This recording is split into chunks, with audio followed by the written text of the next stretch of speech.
What's up, Internet? You're tuning in episode 40 of the FlipScreen Games Podcast, a weekly video game podcast where two best buds from different nations come together to discuss the wide world of video games. I'm your host, Pete and Bessie, joined as always by my very good friend and co-host, Mr. Stephen Radford.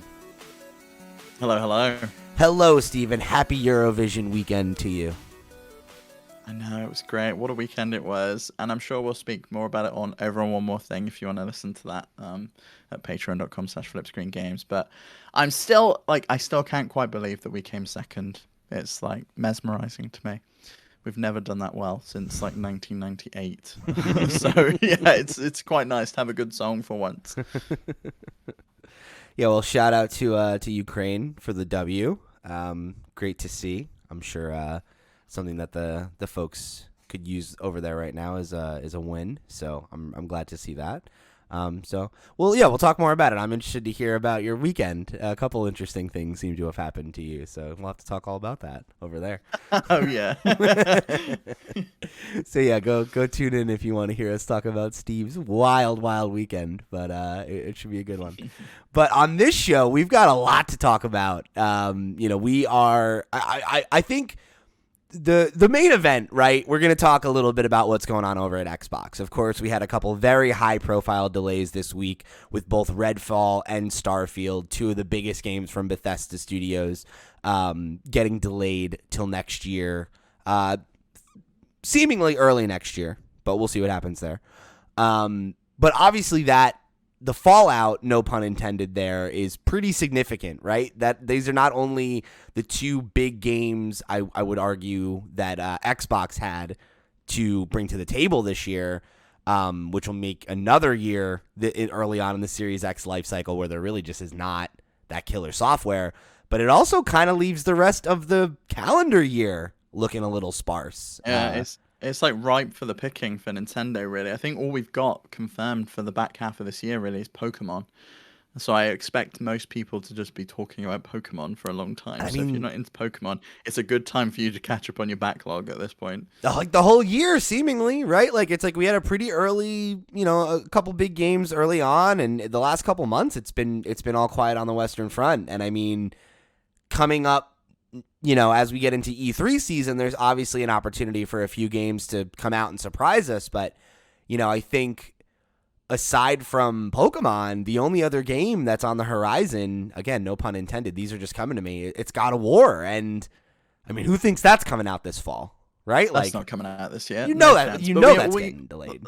Yeah, I mean, Nintendo's got like a fairly jam-packed year, right? They've got Xenoblade, we've got Splatoon, we've got Pokemon. They've got a good calendar year lined up. If they come, the other two, I can't imagine that Xenoblade's getting delayed. It's out next month. I can't imagine that Splatoon's getting delayed. Pokemon, I could maybe see get pushed back to next spring, but those two, I don't see it. I think Pokemon and Splatoon are both in that category. Personally, I hope you're right, but if They did push it back.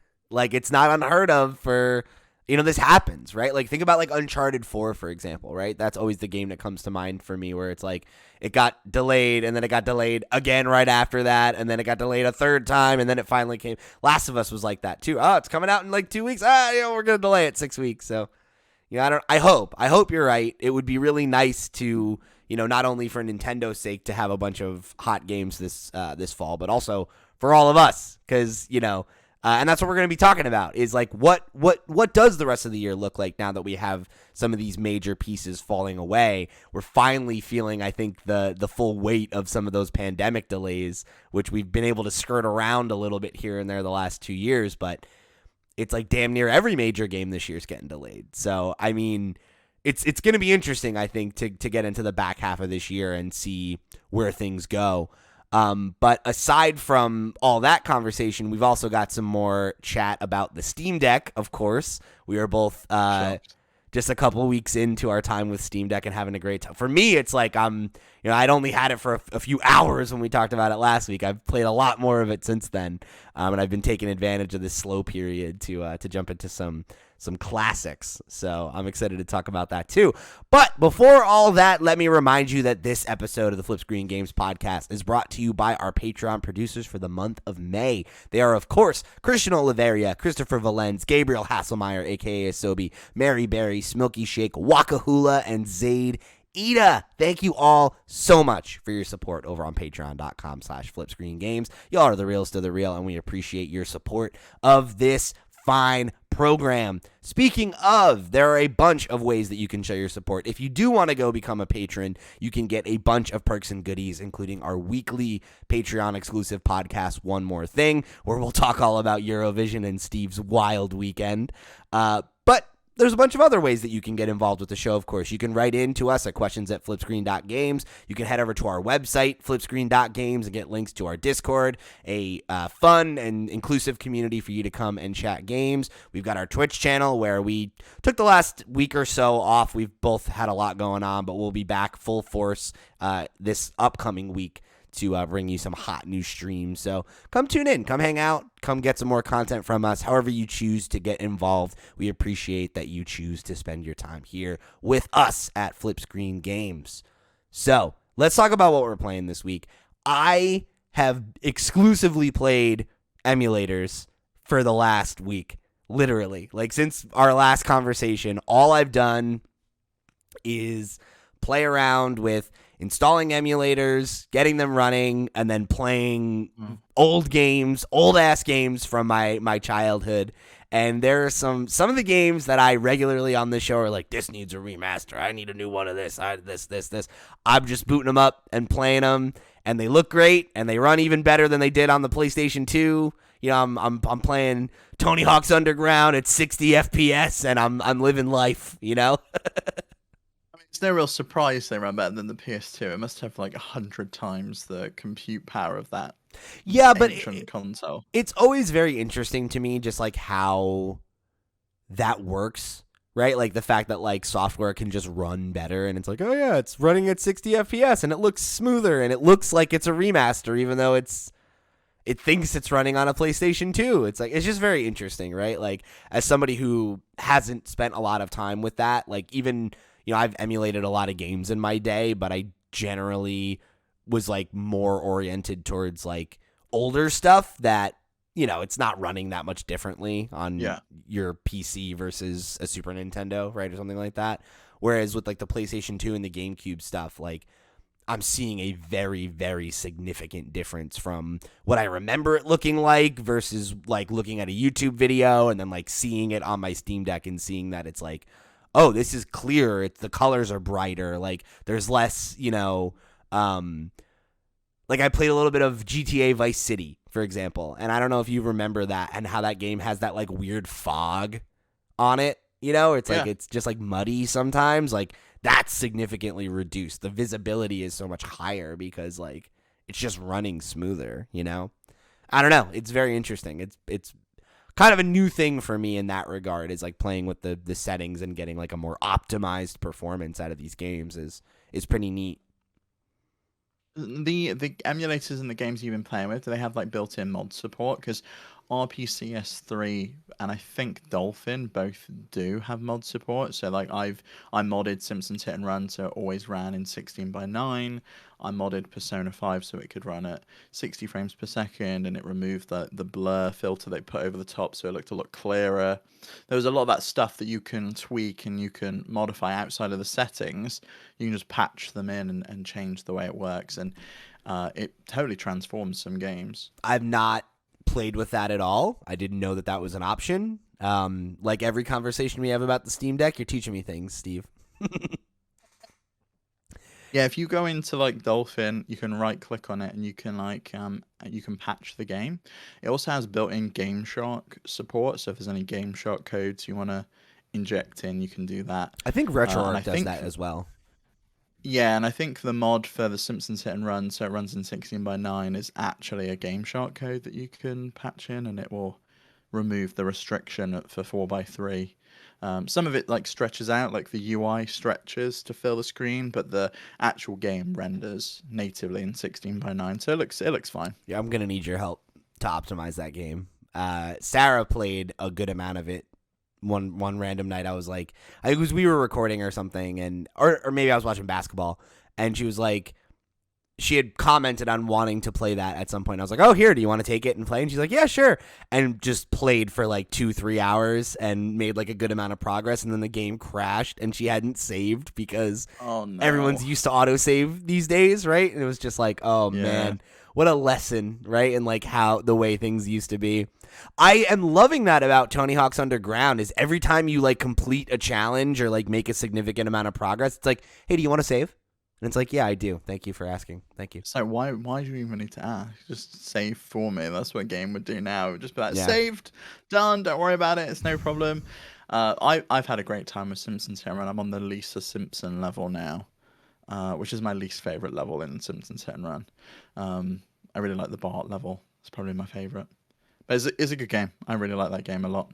It's really fun. I'm excited to try it. Like, I've never played it before, and like obviously I was not a Simpsons fan when I was growing up, so there was no like motivating factor for me there. But now that I've been watching the show for the first time over the last, I don't know, 6 months or whatever, I'm like excited to play it, and like, oh, like I get these references, like, I know this episode, like. I've been like holding off on really playing it until I watch more of the show, because I think I'm like 6 seasons in or something like that. So I don't know what year it came out, but I want to get up to a little bit further than that, I think. I want to get up to that season before I really commit to playing it, because I don't want it to be like referencing episodes I haven't seen yet, and things like that. But I've already seen there's stuff in there that you'll know. I think by now you've seen like the episode where Homer joins like the Freemasons and stuff, right? Yeah, I did. And like there was like a Mr. Plow reference and like things like that. Mr. Plow, yeah. So like I've caught just like some of the cars you can buy like are references to episodes. Like Bart has this rocket car that I think he has as like a science thing that Lisa makes him at some point. I haven't seen and that then one. There's Mr. Plow and stuff. Marge's like wagon that she drives at the intro to all of the episodes, so you can drive around in all those, and then you can buy like unlock outfits and stuff. I love the Mr. Plow tune; it's so good. Yeah, I've got to give that one some more time. But yeah, Tony Hawk's Underground has been the one I've played the most. Like I got that running the other day, and I have just been like playing through the story mode for the first time in like, I don't know, 10, 15 years or something like that, probably. I don't even know. This is a game I've played probably like 20 times, like no joke. So good. It's the best one, I think. That, and I liked the PSP version of it as well. That was always That's good. 2. Thug 2, and they had the PSP version where you're on Bam's team instead of on Tony Hawk's team. I've never played the PSP one, so I'm going to download it and play it. Yeah, it's really fun. I love those games. They are really good. They were my favorite ones, so like the more open world style, you're just out and about doing the challenges and things. They were really good. They should bring those back. And like the first one was just so cool because it's literally just like it's like an RPG. Like it's like it has a story. It's like you start as this kid and you're in New Jersey and you've got this shitty deck and you want to go pro and you're trying to get your first sponsorship, and then you go and like your friend betrays you and you finally get on a pro team and you're traveling all around the world. Like it's such a good game, like I don't know, it just has such a good vibe. And I feel like 2 is very much like it feels like a fucking Jackass movie, which is awesome. I love Jackass. Yeah, it does. Like you're out and graffitiing and doing like weird challenges and stuff. It's bizarre. Have you ever played Jet Set Radio as well? I feel like that's a game. No, I think I would like it. It seems like my vibe though. Yeah, it definitely is your vibe. Like just grinding on stuff, and it's great fun. It's on GameCube, right? They did a GameCube port. They did. It works on Dreamcast as well. There's a Dreamcast emulator that EmuDeck installs. Maybe I'll do that. Play on that. Yeah. Never played much Dreamcast. I only knew one kid that had a Dreamcast. That was the problem with the Dreamcast. That's why they went out of the hardware business. I remember it was like very cool. Like when it was like a kid, he like moved to my neighborhood, and I remember he had a Dreamcast, and like we were good buddies. But it was like, like when you're a kid, there's like certain people's houses that you hang out at a lot, and other ones where it's like, we don't really go over their house that often. Like, It's a little Yeah. more strict. It's a little more this or that. So it wasn't a house we hung out at a lot. But whenever I was there, I was like, "What do you got on a Dreamcast, bro? Let's do this. Like, what Dreamcast games haven't I played?" And I remember like just watching him play like Seaman and being like, "Wow, well, this is the height of technology here." Why did he even own that game? Bizarre. There's only like 10 games on Dreamcast. He had, There was some phenomenal games on Dreamcast. Hey, I didn't say that they were bad. There just wasn't that many of them. Well, yeah, because it only had like 2 years, if that. Yeah. I feel like if it had had, It's not a longer value lifespan, it would have had judgment. some really good games. I'm not talking shit. I'm just saying, Like it had some great exclusives at the time. Think about Crazy Taxi. We had Resident Evil Code Veronica, which never came out until we had the redo on Code Veronica X. The original Soul Calibur.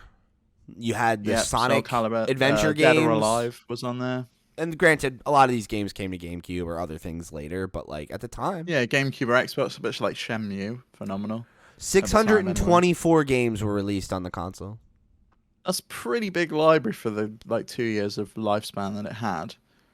Plus, like we had so much fun online with that console. It was great. It was like on my first foray onto online gaming. There's a lot of games on this list though that did not come to the West. A lot of them were Japan only. Like a lot of them. So there was a lot of European exclusives as well, which was weird. I had one called Toy Racer, which I absolutely adored, and it never got released outside of Europe. There's a Crazy Taxi 2? Huh. Yeah. Well, guess what? The arcade ports were the best. They were so good. Like just being able to play those classic Sega arcade games at home. Have you downloaded Toy Story 2 yet? No, I've played it a million times. I've got it on my Vita. I'm just at a point where I'm just like, I don't really need to play that on the Steam Deck for the millionth time. It's my favorite game, but I don't need to play Apparently it's not. You don't want to play it, so. I played it not long ago on PS3. So it's just like, what's the point? And I still don't know why those PlayStation classics never made it off of the PS3 onto other consoles. It was very strange. I guess they're coming to PS5 now with the change to PS Plus. But there's a Magic the Gathering game on Dreamcast that only came out in Japan. There you go. Play that one then. I bet there's a English patch for it. What the hell? That's insane. Is Magic even popular in Japan? Am I about to learn something? Yeah, I think trading card games in general are popular in Japan, weren't they? I mean, sure, but like, I don't know. Like, I always thought Magic was more Western centric. That's just maybe ignorance on my part. And Magic's great, so it makes sense. But is that Wizards of the Coast? I think they own it now.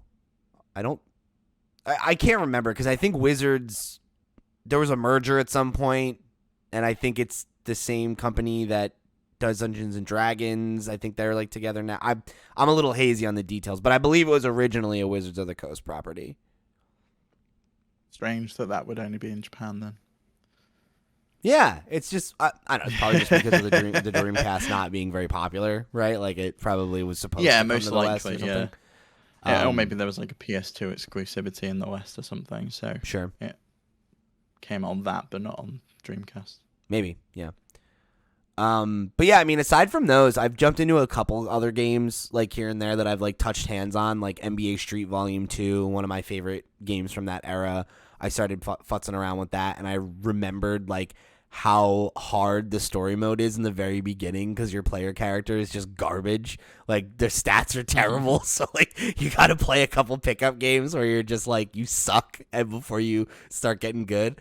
So I'll come back to that one. I think my goal is I really want to make created characters for my favorite players on the 76ers and then like have a lineup of them so that I can play with like new characters, but because it's like all, Allen Iverson is like the only character on the Sixers that I'm familiar with from this era because this is when I was like, I don't know, 8 or 9 years old. I don't know who was playing basketball back then. So I'll have to put some more time into that one. But the other basketball game I've been playing a lot of is the Space Jam game from the PS1. That is like It's very much like NBA Jam, but with the Looney Tunes, and I played a lot of that. The movie? What's that? Is it as bad as the movie? First of all, the movie is a classic, a bona fide classic, and the game is just as good. We're talking That about movie's not good. I don't think objectively you can look at that movie and go, "This movie's great."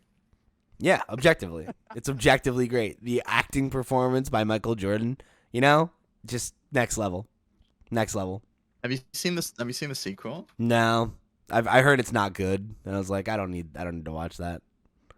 Let's watch the original again. I'm looking up Space Jam on Rotten Tomatoes. Oh my god! Can't trust Rotten. The new one gets Tomatoes. 26%. The original gets 44%. So the new one is certified rotten. Yeah. The original, look, that's just not a fair score. Okay? It's like that game or that movie 10 out of 10, frankly. You know what, if you enjoy it, you enjoy it. It's the whole point. Flubber was good, but it's not really. I also loved that movie as a kid. I just liked watching Robin Williams dance with slime, Yeah, it was really good. So, and then aside from that, I've been dipping in and out of a bunch of Game Boy games. Like, I've been playing a lot of Pokemon Pinball, the original. How are you finding the emulation on Steam Deck? Are you liking it scaled up to that big screen? It works really well. That's a thing that doesn't historically work very well. Like pixel art blown out on a big screen. Sometimes it just looks off. But the backlighting and the way that it manages color is really exceptional. Like the Game Boy Advance games are in widescreen and taking up the whole screen, and it doesn't make sense that it looks as good as it does. I think it looks really sharp. That's good. That's what you want, really. And I know by default it does like integer scaling, and you can change the way it scales to the screen. So I'm glad that by default it looks that good out of the box, because that's what you want, really. I'm really pleased with it. Yeah. But yeah, so you're having a good time with your Steam Deck still, then? I love it. I love it so much. Yeah, like I'm in the evangelism point now where I'm like, everybody, this thing's great. One of these. You got to check it out. This thing's great. Yeah. And how are you feeling? Is your feeling on the controls still the same? Now you've got to get to know them, because I know you said that you were. I guess maybe it was a bit of muscle memory that you were used to going up instead of like to the side. I'm getting more used to it for sure. It's bothering me less and less, and I think playing Tony Hawk, which is like very oriented around the buttons and the sticks, is like I'm getting that muscle memory now because I'm having to go back and forth quickly, and like it's not ideal, but I think it's something that like I'm getting used to the point where I don't think I'll think about it for much longer. That's good. Yeah, that's what you want. Yeah, I'm certainly not too twisted about it. Yeah, I mean, like I've been playing Kirby Nightmare in Dreamland. I've been playing Pokemon Puzzle League. Like I'm having a great time. It's been really fun, like bouncing in and out of a bunch of these classic games and like seeing which ones get their hooks in me for longer. And like some of them I'm kind of just like Pokemon Pinball. I've been doing like a run or two at the end of the night kind of thing. Rather than like long sessions. Whereas like Tony Hawk, I've just been playing for like hours at a time, and just like getting into it. So it's very versatile. Like I like how the fact that I can play pretty much anything on this makes it really easy to like slot it in and out of my day depending on what I have time for or what I'm in the mood for. If I want something low stakes, right? Like I can just jump into like a nice little Game Boy game that is, oriented around doing a run or doing a short match of something. I think the big thing now is just kind of like I have a few more emulators to stress test that I haven't tried yet. Like I haven't tried any PS3 games or anything like that. And like, like a couple odds and ends. And I think I'm getting pretty close to the point where I'm going to be like, okay, like it's set up. Like everything that I want to have is loaded up and it works. And, I can like, I want to play around with some of the other things I haven't done yet, like loading non-Steam games that aren't emulators, like from the Epic Game Store and things like that, and see how that works. And I've still got like projects to fool around with, but like I'm increasingly getting to that point. I feel like when you get like a new computer and you have that like week or two where you're like, it's still new and I'm still setting it up. I'm still putting the folders the way I like them and all that kind of stuff. Like, I still feel like I'm kind of in that honeymoon period of like, this is new and how does it work and blah, blah, blah. But I feel like, every day I get a little bit closer to just being like, okay, like this just works and I can just use it like a console rather than like a PC, So yeah, it's interesting because I have had some issues where like I tried to connect it to my television and I was having trouble with that. I was like struggling to get an Xbox controller to sync up. So like I had a few moments where I was like, okay. And to be fair, the like dongle you're using is a third party one. It's obviously not the official Steam Deck dock. And I'm sure when that comes out, that'll be like flawless. It'll be plug it in, put it in, it'll show up on the TV, but that's not here yet. So it kind of is experimental to figure out, how you get it all working and stuff. And there's definitely still some glitches with the dock stuff. I played a bunch of docked stuff this weekend again. I just love the fact that works at all. I just think it's so cool. Because I played some emulator games. As I said, I'm getting really far in Simpsons Hit and Run. That's kind of the main emulator game I'm playing at the moment, along with Wind Waker HD, which works so well. But I've been playing a bunch of Steam games that are designed entirely for keyboard and mouse. They're like point and click games, but they work really well if you map the buttons to I'm using a PS5 controller, which works really well because it's got the touchpad, which gives you like fine granular control. So I played a couple of horror games this weekend, The Mortician's Assistant and Summer of 58. The Mortician's Assistant, this new mortician, you go to like the main dude's out of town, so he needs you to go to work to sort out some jobs, and like scary shit happens, right? Like the bodies come alive and things like that, and like spook the fuck out of you, which is really fun.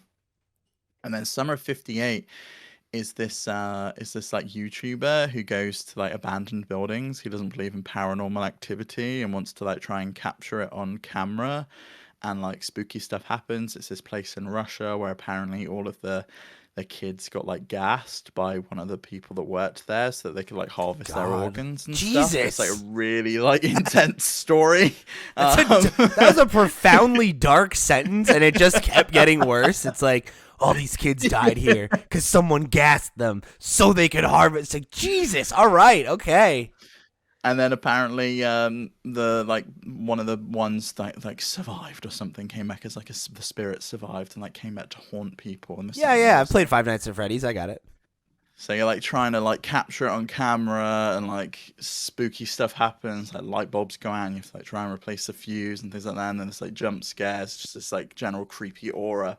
But they're really good fun, and they're like great fun to put on the TV with some friends. Yeah. And you can just like play them. I wouldn't really want to play those handheld, I don't think. Although with headphones handheld, it might be like super creepy. Yeah, I could see that. But being able to dock that in a TV, hook up a controller, it works so well.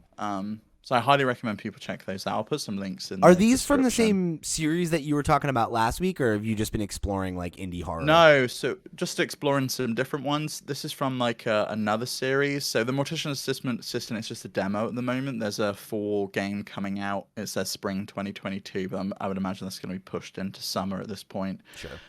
So that's like a standalone game. But Summer of 58 is the latest in like a series of games where it's just like YouTuber going to find stuff. There's another one called Locked Up, where is it all the same character or is it like a different? One of them's like there's like two games with the same character, and I think the next one that comes after this, Summer 58, it's like it said to be continued at the end. Like we turned around and there was this like spooky guy who's just like, "Hello, come here." Yeah. And like it's just like, oh shit, what's gonna happen next? And it just comes up to be continued, which I quite liked. I thought it was cool, and I really want to see what happens next and pick up the next one in the series. But all of these were marked as unsupported on Steam. And all I had to do was use Proton GE, which is, I can't remember, it's like something like gelatinous egg roll or something. I can't remember what it's called. It's like a weird name for like an open source version of Proton, because the videos didn't work, which is the same problem that Persona 4 Golden had. And if you install this like community version of Proton, which you can do through Dolphin, and we might do like a video on this to like, if people are interested. And you can just play them, which was great. Cool. All right. So let's jump into our main talking point for this week, which is, of course, the update around Redfall and Starfield, and what that means, right? Not just for Xbox in the latter half of this year, but for the calendar as a whole, and what that means for like the 2022 Game of the Year race, for example. So the news came by way of a Twitter update from Bethesda. They tweeted out a image with the caption, an update on Redfall and Starfield, that said, "We've made the decision to delay the launches of Redfall and Starfield to the first half of 2023. The teams at Arcane Austin, Redfall, and Bethesda Game Studios, Starfield, have incredible ambitions for their games, and we want to ensure that you receive the best, most polished versions of them. We want to thank everyone for their excitement for Redfall and Starfield. That energy is a huge part of what inspires all of us every day and drives our own excitement for what we are creating. We can't wait to share our first deep dive into the gameplay for both Redfall and Starfield soon. Thank you for your support." Okay, so I think we're probably going to see then those deep diving gameplays at the Xbox showcase, right? Because I presume that's what they're alluding to. That's next month. I think at least one of them, right? Whether or not we see both of them, I guess, is up for debate. But I think that's a safe bet. The whole we can't wait to have the first deep dive soon, right? And we know that just a few weeks prior, Xbox had announced that they would be having the Xbox Bethesda showcase, even though E3 isn't happening. It's supposed to be Sunday, June 12th at 10 a.m. Pacific time. So, of course, that's 1 o'clock Eastern and 6 o'clock British time. So pretty good time all around for everyone to be able to tune in. Yeah, and it's on a weekend, so it's like everyone can tune in. Yeah, even 10 a.m. is not that early, right? So it's like the earliest market that it's for is still at a pretty good time. So that's a great time slot. I'm used to seeing these at 10 p.m. or whatever, some stupid time, and then it goes on until 3 o'clock in the morning, like the Game Awards. And it's just oh my god, please just let this finish. Yeah, so I mean, it's interesting because I think we will probably see those games at that point.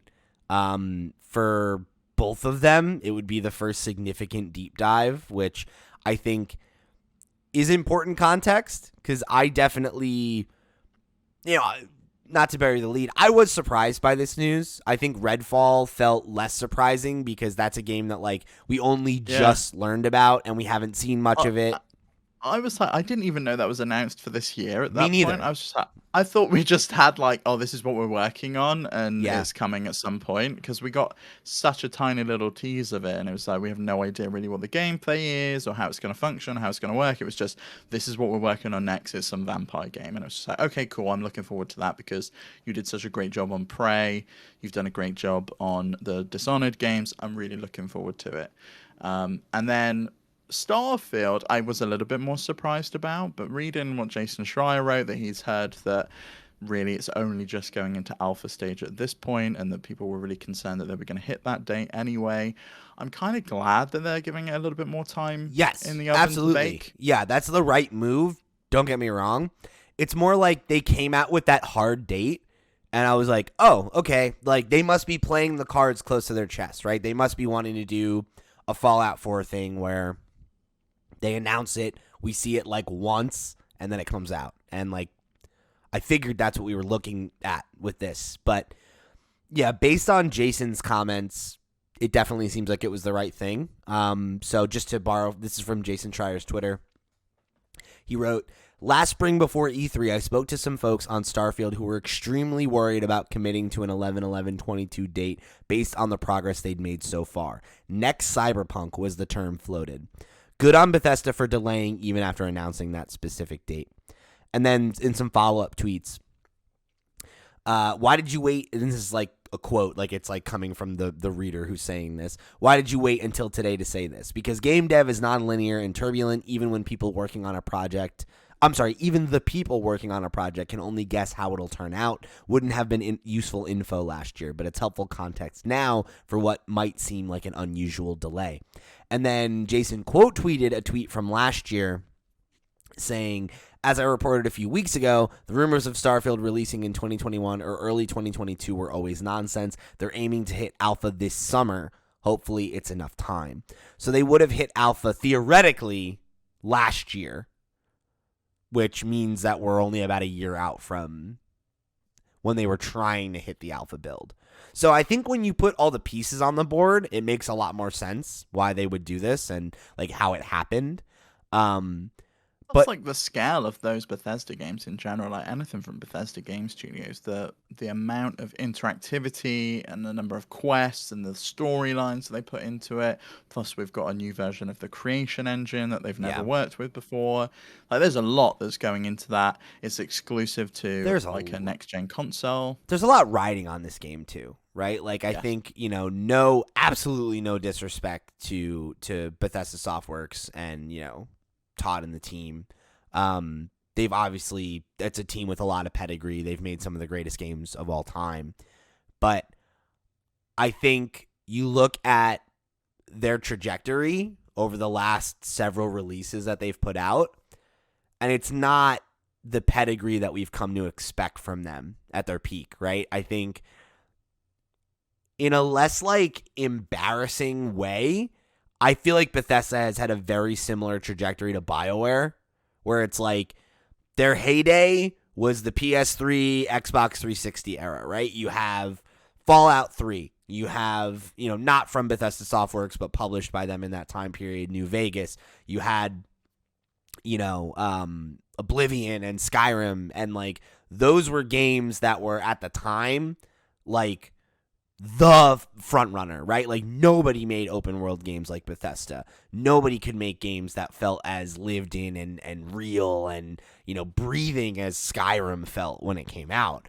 And now, I still think it's difficult for me to find something that comes as close to that. and Really. sure, right? Like that's the thing is I think even what, Like 11 15 years on later? at this point. Yeah, Yeah, it's a long time. Skyrim still stands out in the genre. But since then, you've had a lot of other folks come in and innovate in that space and make games that look better, that run smoother, that, arguably have a deeper world, like the obvious example probably being like The Witcher 3, right?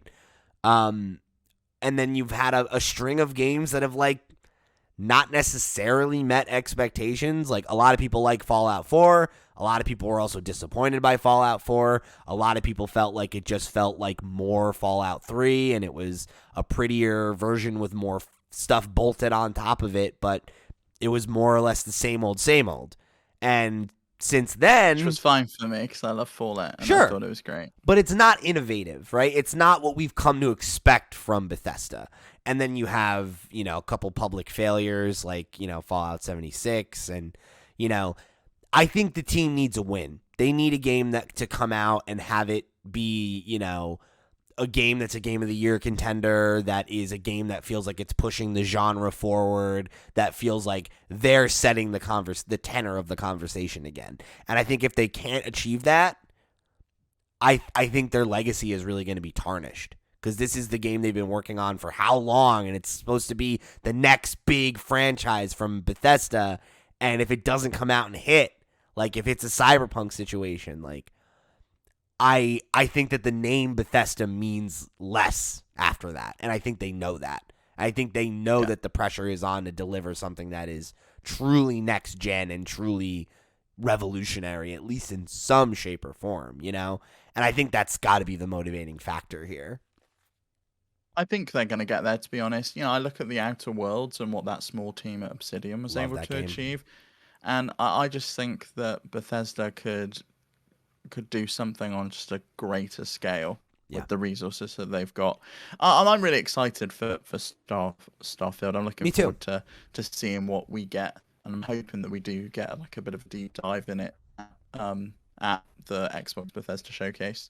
But I don't think in general, though, this is a real problem for Microsoft and Xbox as a whole. I feel like Game Pass really kind of saves the day a little bit. Like they've got a lot of stuff. If you look at PlayStation, if they're needing software sales in order to kind of fill in the gaps, they've not really got anything there. Whereas on the Xbox front, you're subscribing to Game Pass anyway, and there's always going to be something fresh and new, even if it's from like a third party. There's going to be something on Game Pass that you'll probably want to pick up and play. And it might be a Yeah. game that came out 6 months ago that you didn't end up getting around to, like Life is Strange True Colors, which got onto the platform Guardians of the this Galaxy. month. Guardians of the Galaxy. There's like a load of indie games like Trek to Yuma. There's tons of stuff there that you can kind of dig into if you need to. And I don't think people are going to feel like there's a massive drought over there. I mean, we had the same situation last year. That's where I use disagree. my though. Xbox. Maybe, I mean, but it's not exclusive just to Xbox, right? I feel like PlayStation probably is going to suffer just as much. Yeah, I'm inclined to agree because I mean I think in terms of other games that are on the block for a delay, I think God of War 2 is definitely not coming out this year. I would be really surprised if it makes it to the finish line in 2022. But maybe it'll surprise us. Maybe we see it in the next couple weeks and it looks very finished and they have a date and that could happen. But I think it could look very finished because it'll be a vertical slice, just like every demo. Sure. 'Cause, Cyberpunk looked very, very finished and polished when we saw it, and it obviously was not when it came out. yeah, absolutely. Excuse me, absolutely. So that remains to be seen. But I think even so, I don't think it's fair to make the comparison to PlayStation just because like I think the situation at Xbox is more dire. And not to the point where it's like Xbox is in trouble. Like obviously the Series X and Series S have been selling very well. There's clearly juice behind the console. And I think they were outselling the PS5 the last 2 months, right? Yeah, but is that because more people want it or because it's harder to get a PlayStation 5? I mean, quite possibly. But like last year, they had, was it like 5 of the best-selling games or the best rated games on Metacritic? Sure. That came from Xbox Studios. Yeah. And two of those games were like PlayStation exclusives, granted, but I can imagine we'll probably see Deathloop come over to Xbox this year if it was like a 12-month exclusivity agreement. Maybe, which would be helpful. But I think that's the thing, right? Even if you make that comparison, like if you were buying a next-gen console today and you had neither of them, PlayStation has more exclusive experiences by a lot. And depends if I played them on PS4, though, because at that point, I might have already played Miles Morales over there. Yeah. Then really the only exclusive game I've got is Ratchet and Clank that I couldn't play on PS4 because everything else I might have already played there. What's that, sorry? No, so it would be Ratchet, Demon's Souls, Deathloop. Well, Deathloop I can play on PS4, right? Is it on PS4? I thought it's just PS5. Well? You might be right. I thought it was on PS4 as well, but you could well be right. But even so, yeah, there's Demon's Souls, yeah. But I feel like everyone that wanted to play Demon's Souls has played like Elden Ring at this point and kind of got a taste of the Souls but I don't think that I don't think that those things are mutually exclusive, right? Mm-hmm. Like if you like Souls games, you probably want to play both of them. My point being, right? It's not that Xbox isn't valuable or that like I use my Xbox a lot. I like my Xbox. I'm wearing a fucking Xbox shirt. I'm not trying to talk shit. I just think that like if you're measuring up, right, what most gamers I think make the decision about like when they're trying to buy a next gen console is like what has the software I want to play on it.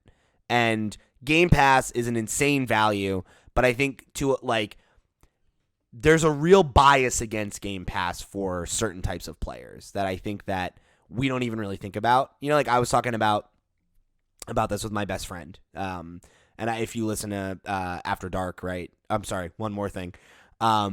He's the one who he just had a baby, right? And he plays a good amount of video games, but he invests in a really big ass game and plays the hell out of it and then replays it. And it's I remember I was talking to him and he's like, I don't think I'll ever get an Xbox. And I was like, Game Pass is really cool though. It's super great value. And he's like, yeah, but I mean if I had more time to play more games, maybe that would be valuable to me. But I play a lot of one game at a time and I'm not constantly looking for new things to play, right? He's playing Elden Ring right now, and when he's done with Elden Ring, he wants to play it again, and then he wants to go and replay Persona 5 Royal. That'll probably take him the next 2-3 years, and that's all he needs, right? And it's that's enough for him, and he's still somebody who plays fair enough, but double-digit hours of video games a week, which a lot of people don't, and I think... Yeah, but that's not what PlayStation want, right? They want people to continue to buy their software. They want people to buy their services. They want people to utilize their services.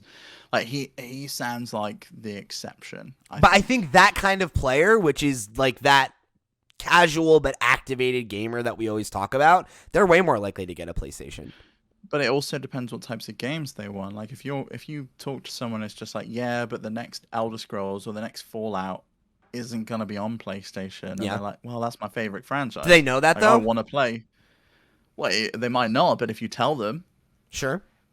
I don't know. It's like those things feel so far away, right? Like it's like the next Elder Scrolls isn't going to come out for like 10 years probably.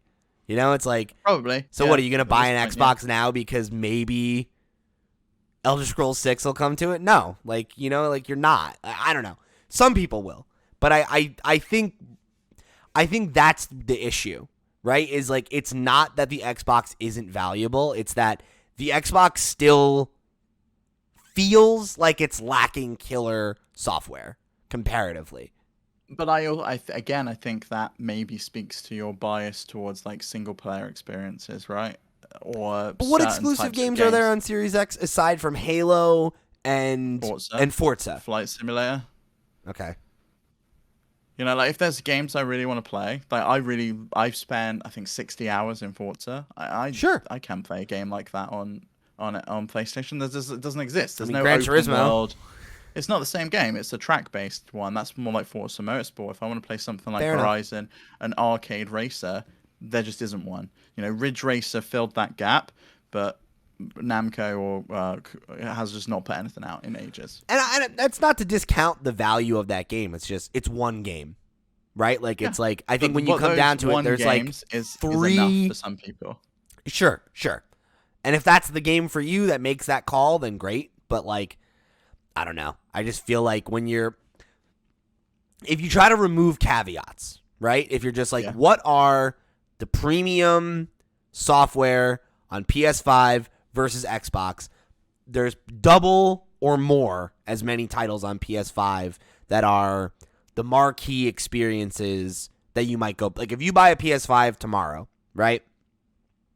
There's several hot, new or newer games that are either exclusive to or play the best on PlayStation 5. Whereas in that exact same conversation, there's maybe 3 or 4 games on Xbox. And that isn't the worst thing in the world, but we are also 2 years into the fucking console's life cycles. And to have 2 or 3 killer apps compared to like 6 or 7 across the pond, it's not a great look. And these are it's not. But and like, Starfield specifically, I think, was one that like would have that juice that you're talking about, where there are folks that would be like, "Oh man, I have to buy an Xbox. I need to play Starfield." And yeah, it's a Bethesda game. People come out for those games. It's like from the creators of Skyrim, and it's like, okay, well, I want to play that. And now we have another year where Xbox will seemingly not have a title like that to anchor it during the holiday season, during the back half of the year. And hell, PlayStation might not either, right? If God of War doesn't make it, then whatever. But I think it's gonna be a heavy reliance on third party. Like if Ubisoft comes out with like a middle tier Far Cry game or something to like like they always do. Assassin's Creed DLC or whatever. Check it out. Yeah, I can see that, but I don't know. It's rough for people who invested in these consoles at this point, because it's just like they're sat there kind of collecting dust for a lot of people. If you're not into a game right now, I don't know what entices you to come back, because there's not a lot really. If you're not into like indie games as well, there's not a lot to kind of bring you back. I think that's the power of Game Pass, right? Is for me, it lets me try games that I may not have even looked at. I might not have given it the time of day. And I like that, and I hope that the new PlayStation Plus does that for people as well, where it's just like, oh, I was going to check out Guardians of the Galaxy, but something else was out at that point, and I didn't want to kind of pull away from that to play this, and I invest the money, but now it's here, I'm already subscribed, I'll just check it out. And I kind of feel like you have that mentality of it's free, even though you're paying it with your subscription. It's just like, oh, I can play all these games for free. Might as well take advantage. But, yeah, I'm inclined to agree. I guess to put a pin on this part of the conversation, there was a comment from Phil Spencer that I thought was interesting. He said, these decisions are hard on teams making the games and our fans. While I fully support giving teams the time to release these great games when they are ready, we hear the feedback. Delivering quality and consistency is expected, and we will continue to work to better meet those expectations. That feels like it's in response to fans being like, what the fuck am I supposed to be playing on my Xbox right now? I bought an Xbox. What am I playing on it? I think it's more like stop over promising, right? It feels like they committed to that very hard date. It wasn't even just like, fall winter or winter 2022, or like holiday 2022. It was, we're going at this specific date, 11/11, because it's the Skyrim date, right? And they wanted to do it 11 years after the Skyrim date. And it's just like, cool. Like, that's a great target. Maybe internally you should have been targeting that and working towards it. But to give that date 18 months out, and then when I still haven't seen the game. Yeah, it's like no one's seen the game. We don't really know what it is. We've seen like a logo and a CG trailer, but we've never actually seen what the gameplay is or what it was. It's like we can all imagine what the gameplay is. It's probably Skyrim in space, right? Or more likely Fallout in space, because there's probably guns. But yeah, it's not a good look. And it's unfortunate that they have had to delay it, but I do think that's always the right decision. And we don't know what other factors were involved, right? We don't know who pushed for that date. Maybe it was Bethesda that came up with it, or maybe it was the Xbox side that was like, we really need something for this holiday season. Can you hit this date? This is what we've got in mind. I think it's positive either way to see that they came to this agreement to be like, we got to delay this, right? Like this is an important piece of software for us and we need it to hit. That's good. And I also hope it means less people crunch. Like, can you imagine the amount of work that, if it's like nowhere near ready, the amount of work that would have had to push to go into that in order to hit that deadline? Yeah, definitely. But you know what's funny? I'm looking at the rest of the calendar year, right? As we're moving into June. I don't know what other games are going to come out this year. Like, right, crazy. I really think Game of the Year is going to be. We don't even have a Call of Duty. No Call of Duty. Like, that's got pushed. Like, we've got Mario Strikers coming up. Sonic. Oh, that's the Origins. That's not even the other one. No, it's not even a new game. That's just the port. That's the collection. We've got Fire Emblem Warriors 3 Hopes coming in June. It's honestly a lot of Nintendo and not a lot of anything else at this point. And a lot of indies, but yeah, and I hope indies are considered for contention of Game of the Year. It was Digimon Survive coming in July. Xenoblade Chronicles is coming in July. Saints Row is like set for August, but I think that's probably going to get delayed. No, it's getting delayed. I mean, here we are, right? We're already in September. We've got Splatoon 3. Gotham Knights and Forspoken are in October. I think both of those will probably get delayed. Yeah, Forspoken's already been delayed once, so maybe that one comes. That would be a big PlayStation exclusive in that window. Yeah. That's if it's good, because the last Square game they put out as a PlayStation exclusive was not great. What was Babylon's Fall. That was PlayStation exclusive? It was PlayStation exclusive. It was partnership between Square and Platinum. And you can't hold that against Square. But that's not a list. That's not a stacked list. Like, I think this is gonna go down as a really soft year. I think if Elden Ring hadn't come out, you'd be like, what the fuck is even out this year? Like, nothing. It would have been Horizon. That would have been like a guaranteed win for Game of the Year, I think. That, and it's insane, because of course this would happen to Horizon again. Never gonna get its flowers. Now it gets to come in second place in a year where fucking nothing else came out. Great. Yeah. It's nuts, though. It's really nuts. It's a quiet year. And I mean, like, of the big three publishers, Sony's the only one with any exclusives this year, right now, that are like Game of the Year caliber. Well, I kind of think Nintendo's probably up there. I think Kirby's great. I think that's probably going to be in the list for Game of the Year based on what we've got so far. I don't know that it will, though. Best family game, sure. I don't know if it makes it to best, like, to Game of the Year. And it's like, is Pokemon going to make that list? No. I think Arceus is the most compelling game it's had for that argument in a long time, but I don't think it makes it. Yeah, it's kind of wild, really. I think we see a lot. I think we're probably going to see indies in there. I'll Like, I tell you could see what, something like a Tunic or something. there will making that have list. to be a Nintendo game that any other year would not make that list that makes this list this year. And whether that's Pokemon or it's Kirby, I think it's one of them. No, you got to do a prediction for that. You gotta get that in. It's like a last minute prediction. I don't know. Maybe we'll do a Game Awards predictions episode specifically, and we can try to figure that out. Because I don't know. Like, it's, I don't know. Like, maybe Pokemon, I forget what the new ones are called. Scarlet and something. Violet. Maybe they come out and really suck a lot of oxygen out of the room, and, like, they make a case for a Game of the Year contention. But, like, aside from that, like, what the hell else is on this list? Like, when you think about the other games that have come out, like even the big AAA stuff, like, it's been mostly disappointing. Like Ghostwire Tokyo, like Dying Light 2, like, those are not. If they're on the list, it's because it's a soft as hell year.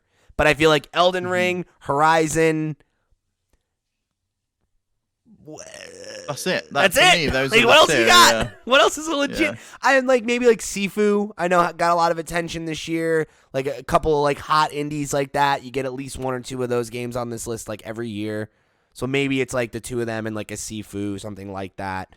But even so, you're looking at 3 games. Like, what the hell else? What the hell else is in contention? Yeah, where's the other 3 going in that category? It's gonna be soft. It's gonna be a soft year, I think. Unless we have like a real surprise at the Summer Games Fest or whatever, and we have like some shadow drops or some announcements for September, October, November time. I don't know. It's kind of crazy to me. It's I the can't softest year remember we've a had. Yeah. Since like 2015, 16. I don't even feels know. like it is that period, right? 2 years after a console comes out, they have their soft lull, and it feels like, as we've been saying, the Switch is like at the end of its life cycle, so it's having those bonanza years. It's ramping back up. Yeah, for yeah, the we're getting that last software to like the last one, which may be like Breath of the Wild 2 at this point. You get those like big bumper years, which we're seemingly having, and then it kind of is new console as everyone develops for that new hardware again. Maybe that's what we're seeing, and next year might be like middle of the road for like. At this point, I don't even know when you consider the next generation has even started, because we've had like 3 pieces of exclusive software across the like 2 consoles at this point.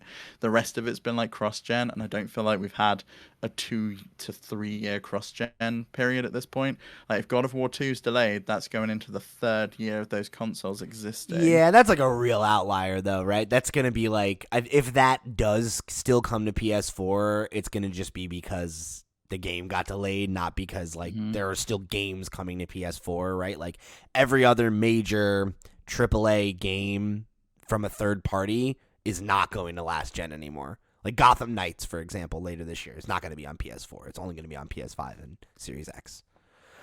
I think that's where we're at this point. I think God of War like sticks out because it just hasn't made it across the finish line yet.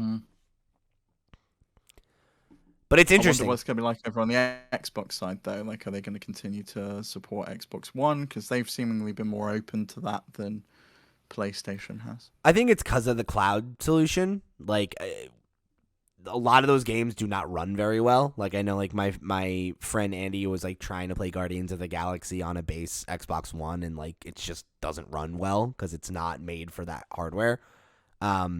So I think at this point, unless you're willing to hold your games back to make them come out on last-gen hardware, like, it's just not viable. And there's enough quote-unquote next-gen hardware in the wild at this point where, like, I think it's just time to cut the cord. So I would really like to see what these machines can actually do, especially with Unreal Engine 5 hitting 1.0. I'm kind of ready to see what they're capable of, because I feel like at this point we've had games that just look like last-gen games, but they run at 60 frames per second, or they look a little bit nicer, you know? Like, Ratchet and Clank stood out for me. It's probably the standout title of what a next gen can offer. We had like ray tracing. They've experimented with different modes with the frame rate. They had that 40 frames per second mode. Now that the PS5's got VRR, they have like an uncapped frame rate mode where it just matches to whatever your TV wants to do. So it's great. and I want to see more of that, and I want to see more studios push for it. Like Insomniac seem to be like standing out as the studio that's really pushing the hardware at this point, and everyone else, like you say, seemingly is restricted by last gen. And I hope we can kind of get away from that, because I can't wait to see how amazing the games could look. Yeah, I'm ready for more. I'm ready to like see games really take that next step. And I Mm. feel like the big thing for me has been like quality of life. Like it's insane how fast load times are and some of those things, and like you know your Ratchet and Clanks and your Horizons, I think, look amazing, and they look a lot better than anything would have looked on the last generation. And I think it's easy to hand wave that stuff away a little bit because it's like not a leap forward, it's a step forward, but like they already look and feel and play better. So Yeah, but you like go and play that like Matrix Awakens experience, and I'm just like, this with the real game, like the level of detail and scale you can get in the city. yeah, I can't wait till that's in an actual absolutely. game and I'm playing it. Yeah, and that's the thing is I think what we've seen is already very cool and impressive, but like we're only scratching the surface. There's still so much that we haven't tapped into yet. And like you Hmm. think about what games looked like in the first 2 or 3 years of like the PS4 versus like Last of Us Part 2, right? And it's like we have Yeah, a it's long insane. way to go. There's a lot to be drawn out of these consoles. So I'm definitely excited to get to the point where we're not we're not thinking about last gen anymore, right? And it feels more in the rearview mirror than it already does, because at this point it's old hat, and I'm ready to be focusing on what's new. So we'll see. I think this year isn't the year, unfortunately, as much as I think we all wanted it to be and are ready for it to be. Like we're gonna be waiting for this stuff for next year at least, and I think probably longer on some of these games. Yeah, I feel like that's probably going to be the theme at the Xbox Bethesda showcase is 2023 or just no date, like and beyond. Unless we get some DLC, like I could see them focusing in on games that already exist. Like Forza Horizon 5 is ready for some DLC. We're probably ready for some new Halo maps at this point and something for Halo Infinite. Maybe like them showing off what the season roadmap is going forwards, because I know that's been the major complaint on that game is it's just like stagnation of content. Like Yeah. it's just not hitting the trajectory that people wanted from that game. And I feel like if they'd have focused in on that a little bit more, they probably would have had like a sleeper hit on their hands, like just continuing to get people back and It back and needs a back. more aggressive plan to keep players engaged. Mhm. So I think that's probably going to be the theme at the showcase. I want to see new stuff though. Like we've seen, as there are things that we know are coming, like Hellblade 2, for example. Don't know when that is. That could be this year. They could have something that could be planned for the back half of this year. We have We've that still got stuff new. like Avowed from Yeah. Obsidian. Yep. That could be coming this year. We could maybe have Outer Worlds 2 information because we know that that's coming from them. Like, there's a lot of stuff in the pipeline over at Xbox that we've heard about, and there's also a lot of stuff that we haven't really. Like, we know Fable's coming, right? And I don't think they've officially announced that Fable game from Playground They've Games yet. announced it, but we've only seen a teaser for it. They did like a little teaser, like voiceover, and it panned up and it showed the Fable Hmm. logo, and we know the team working on it, but we've literally not seen or heard from it since then.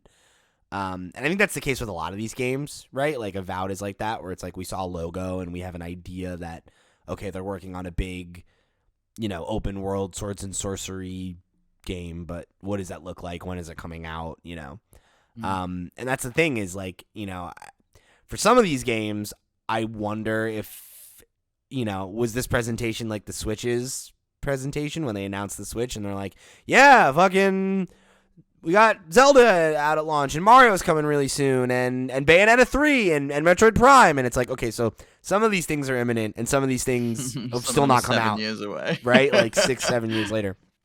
We still don't know when it's coming out. And is that the case with some of these announcements where Xbox was being like, look at all these studios we've acquired. We have a roadmap. We're, showing you that Xbox is committed to giving you exclusive games now, 2 years from now, 5 years from now. And now they just haven't hit anything and like it's going to be Quite backloaded. possibly. But that's the thing. quite That happened with the PS4, and it was fine. Like, you think about the first couple years of the PS4, the narrative every holiday season was, wow, Sony doesn't have any exclusive games this year, like, or this fall. Like, how are they going to do that? How are they going to compete? How are they going to keep up?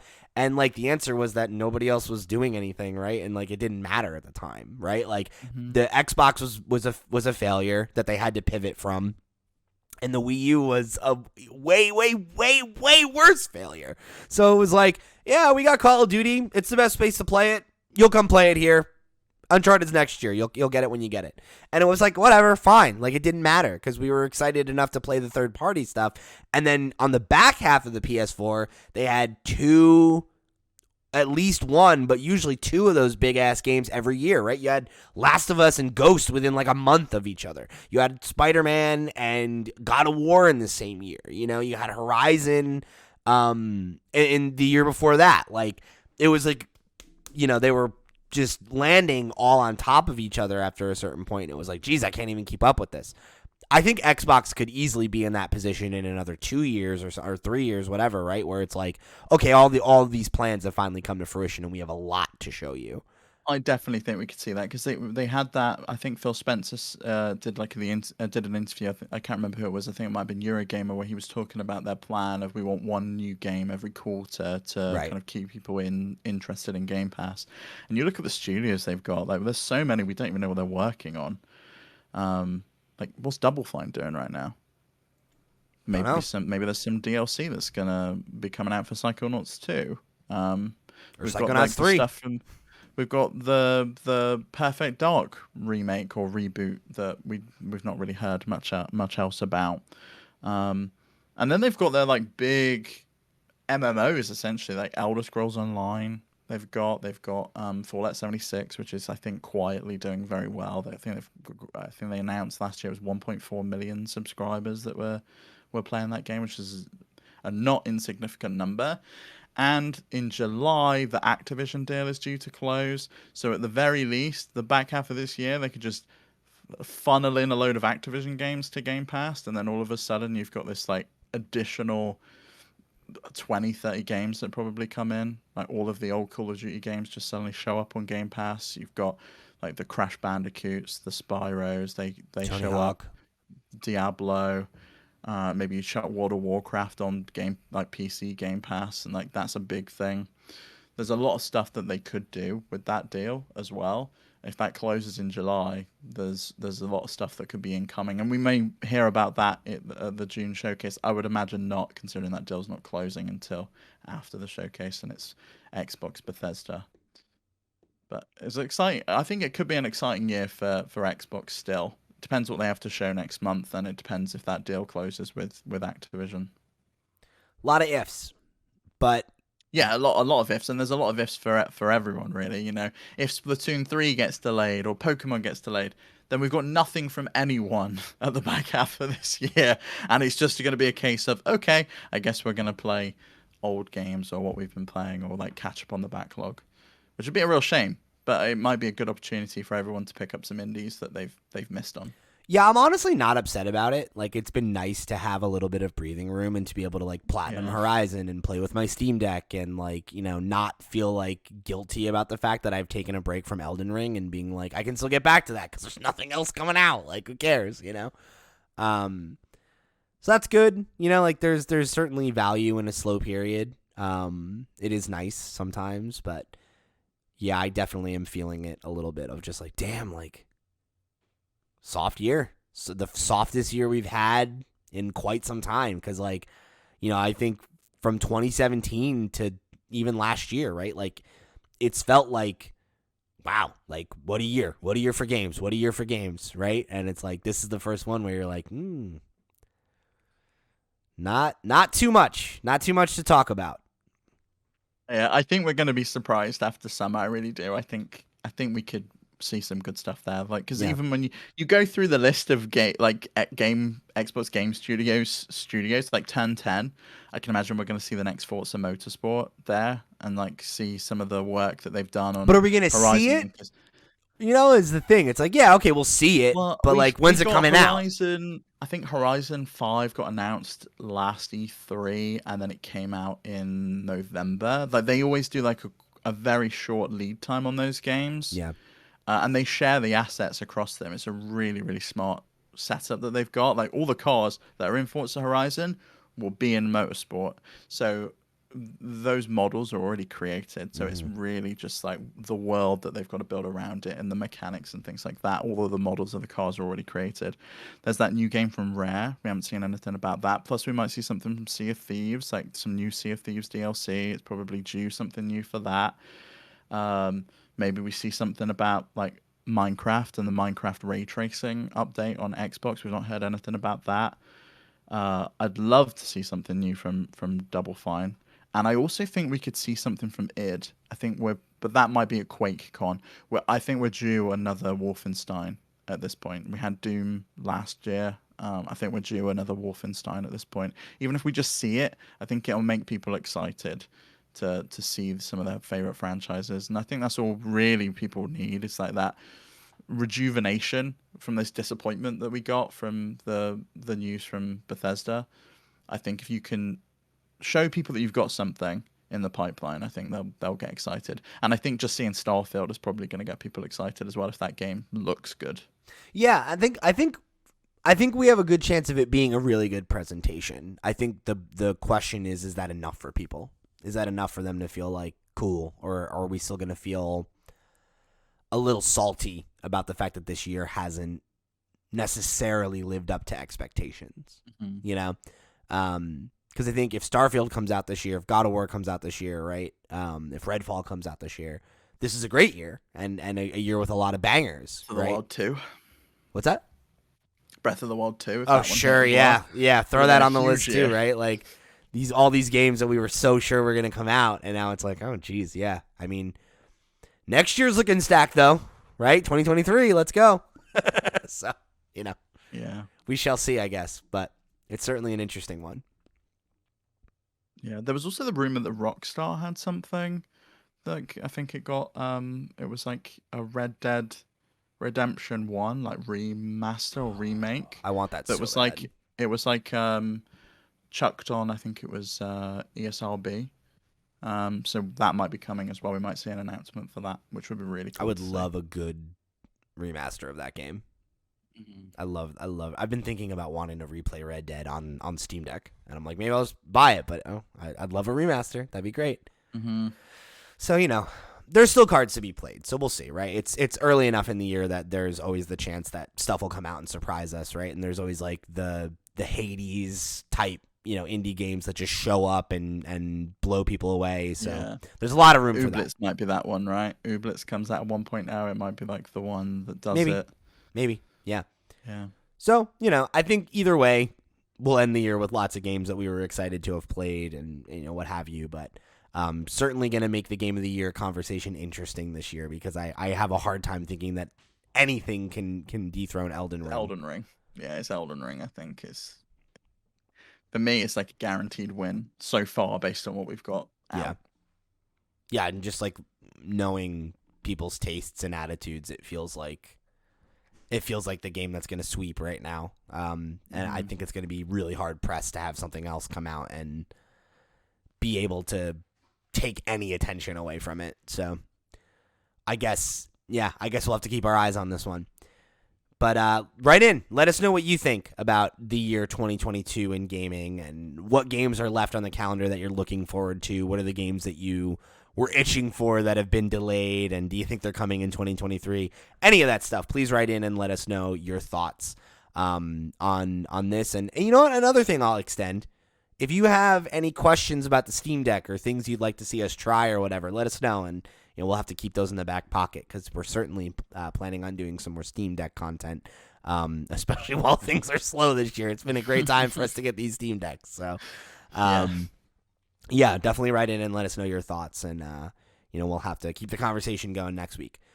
So, for this week's episode of Flip Screen Games Podcast. Oh, yeah, I'm sorry. Go to flipscreen.games. That's our website, Patreon, all that stuff. Show your support. We appreciate you. If you'd listen this long, I'm sure you know how to do that. But anyway, I've been Pete. He's been Steve. We've been Flip Screen Games. We'll see you next week.